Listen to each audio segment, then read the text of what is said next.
ስድስተኛው የአፍሪካ ወጣቶች የዲፕሎማሲ ኮንፈረንስ ከፖሊሲ ወደ ተግባር ለአፍሪካ ሰላምና መረጋጋት በአፍሪካውያን መፍትሄ ማፋጠን በሚል መሪ ሀሳብ ተካሂዷል። ጉባኤው በዋናነት በአህጉሪቱ ምጣኔ ሀብታዊ፣ ቀጠናዊና የጸጥታ ደህንነት ጉዳዮች ላይ አተኩሮ ለቀጣዮቹ 5 ቀናት በተባበሩት መንግስታት የአፍሪካ ኢኮኖሚ ኮሚሽን የሚካሄድ ስለመሆኑም ነው የተገለጸው። በጉባኤው መክፈቻ ስነ ስርዓት የሴቶችና ማህበራዊ ጉዳይ ሚኒስትር ኤርጎጌ ተስፋዬን ጨምሮ የመንግስት ባለስልጣናትና ከአህጉሪቱ የተለያዩ ሀገራት የተወከሉ የወጣት ማህበራት አመራሮች ተገኝተዋል። የሴቶችና ማህበራዊ ጉዳይ ሚኒስትር ኤርጎጌ ተስፋዬ በዚህ ወቅት ዩዝ ኮኔክት አፍሪካ ኢኒሼቲቭ የአህጉሪቱን ወጣቶች የእርስ በርስ ትስስር እያጠናከረ ነው ያሉ ሲሆን የአፍሪካ ወጣቶች የአህጉራቸውን ሰላም ለማረጋገጥና የራሳቸውን ዕጣ ፈንታ ለመወሰን ከመቼውም ጊዜ በላይ ዝግጁ መሆን እንዳለባቸውም መክረዋል። በአፍሪካ ውስጥ ያለንን ሀገር በቀል የግጭት አፈታት ዘዴዎች ለማሳየት የወጣቶች የመሪነት ተነሳሽነት ወሳኝ ነው። ለዛም ደግሞ ማሳያ እናንተ ናችሁ። ምክንያቱም ሰላምን በተገቢው መንገድ ለማረጋገጥ የራሳችን ዘዴ አለን። ስለዚህ ያ ደግሞ በእናንተ እጅ ነው። የሴቶችና ማህበራዊ ጉዳይ ሚኒስትሯ የአፍሪካ ወጣቶች የእውቀትና የፈጠራ ክህሎቶቻቸውን በማሳደግ ለአህጉሪቱ ሁለንተናዊ ብልጽግና በትጋት ሊሰሩ እንደሚገባም ነው ያስገነዘቡት።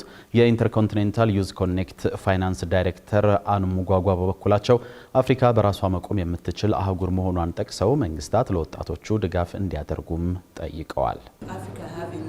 አፍሪካ ህዝቧ ከፍተኛውን ቁጥር የሚይዘው ወጣት ነው። መንግስት ቦታ እንዲሰጠን እንፈልጋለን። ምንም ነገር በነጻ አንጠይቅም። ግብርና የምንሰራበት መሬት እንፈልጋለን።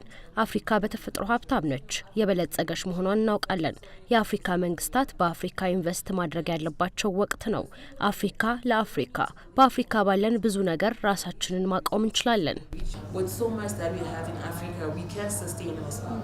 ጉባኤው የሴቶችና የማህበራዊ ጉዳይ ሚኒስቴር ከኢትዮጵያ ወጣቶች የሰላም ውይይት ማህበር ከኢንተርኮንቲኔንታል ዩዝ ኮኔክትና ከሌሎችም አህጉራዊ አጋሮች ጋር በመሆን ያዘጋጀው ስለመሆኑም ተነግሯል። አፍሪካውያን ወጣቶች በዘርፉ ላይ በተለይም ደግሞ እንደ አርቲፊሻል ኢንተለጀንስ ላሉት እውቀቶች ዝግጁ መሆን እንዳለባቸው በመድረኩ የተገለጸ ሲሆን እውቀትን ከዘመናዊ አስተዳደር ጋር በማቀናጀት ከንግግር ባለፈ ወጣቶች መሪ የሚሆኑበትን እውነተኛ ለውጥ ማምጣት እንደሚያስፈልግም ተመላክቷል።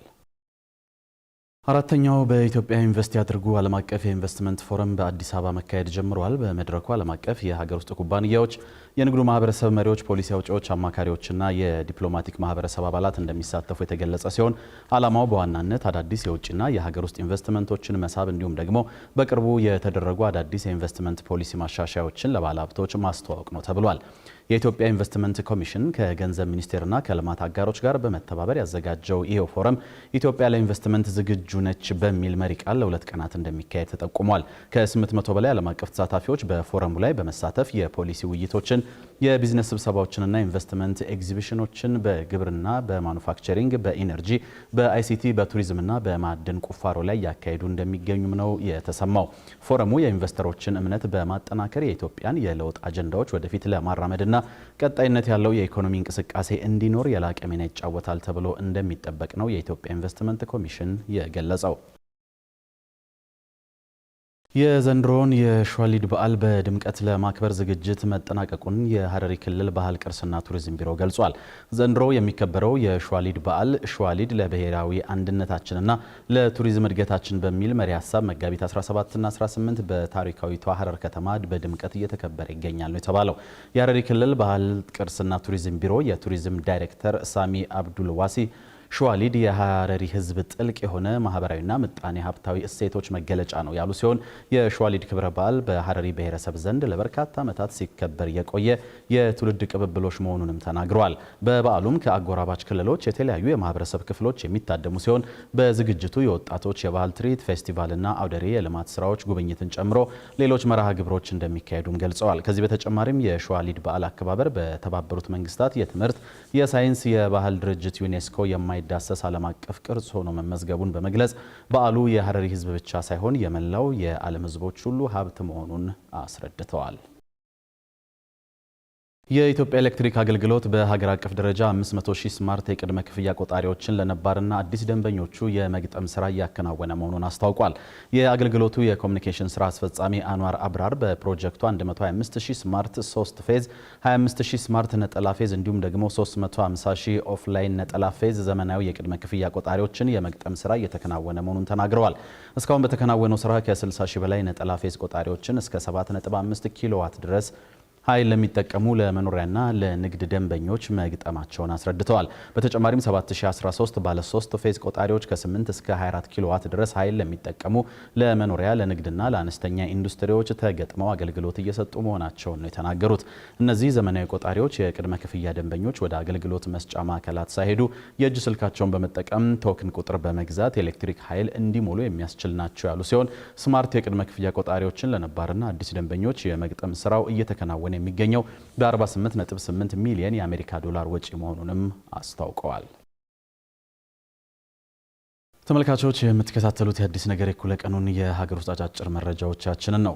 በኢትዮጵያ የወተት ገበያው በአውሮፓውያኑ 2025 ከነበረበት ከ1.1 ቢሊዮን ዶላር ዋጋ በ2034 ወደ 1.7 ቢሊዮን ዶላር ሊያድግ እንደሚችል ተገልጿል።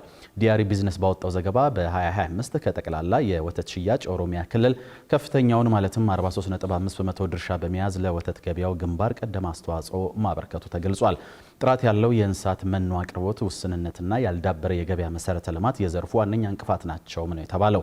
ግብርና ሚኒስቴር በበኩሉ የወተት ላሞች ዝርያን፣ መኖ ልማትንና የወተት ምርታማነትን ለማሻሻል እንዲሁም ደግሞ የላቦራቶሪ አቅምን መገንባትና የጥራት ቁጥጥር ስርዓትን ለማዘመን እየተሰራ መሆኑንም ገልጿል። በተጨማሪም የሚኒስቴሩ የወተት ልማትን ተወዳዳሪነት ለማረጋገጥ ከአርሲ ዩኒቨርሲቲና ከእንስሳት ልማት ኢንስቲትዩት ጋር የተቀናጀ የላቦራቶሪና የምርምር ስራዎችን እየሰራ መሆኑንም ተመልክቷል። የዓለም የሥራ ድርጅትና ጃፓን የኢትዮጵያን የጨርቃ ጨርቅ አልባሳት ዘርፍ ለመቀየር በትብብር እየሰሩ ስለመሆኑ ተገልጿል። ድርጅቱ ከጃፓን መንግስት በተገኘ ድጋፍ ለአየር ንብረት ለውጥ የማይበገር ምርታማና ማህበራዊ ጠቀሜታ ያለው የቆዳና ጨርቃ ጨርቅና አልባሳት ማምረቻን በኢትዮጵያ ለማስተዋወቅ አዳዲስ ስራዎችን እያከናወነ ስለመሆኑም ተነግሯል። በፈጠራና በሴቶች አመራር ላይ ማተኮርን ዓላማው አድርጓል የተባለው ይህ ትብብር በ40 ፋብሪካዎች ውስጥ የስራ ቦታ ደህንነትን ለማሻሻል እንደሚሰራ ነው የተጠቆመው። ስራዬ በሚል መርሃ ግብር የተተገበረው ፕሮጀክት ለአየር ንብረት አደጋዎች፣ ለስራ ደህንነትና ጤና ተግዳሮቶች ምላሽ እንደሚሰጥ እንዲሁም ደግሞ የገበያ ፍላጎቶችን ለማሻሻል እንደሚያግዝም ተመላክቷል።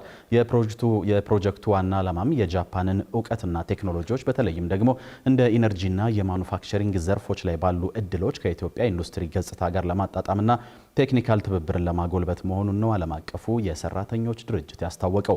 ፕሮግራሙ ከ2026 እስከ 2027 ድረስ በአንድ ዓመት ጊዜ ውስጥ የሚተገበር ሲሆን በዚህ ጊዜ ገደብ ውስጥ ፕሮጀክቱ ለኢንተርፕራይዞችና ለተቋማት ድጋፎችን በማቅረብ ኢትዮጵያን ወደ ዘላቂና አካታች የኢንዱስትሪ ዘርፍ ያሻግራታልም ተብሏል።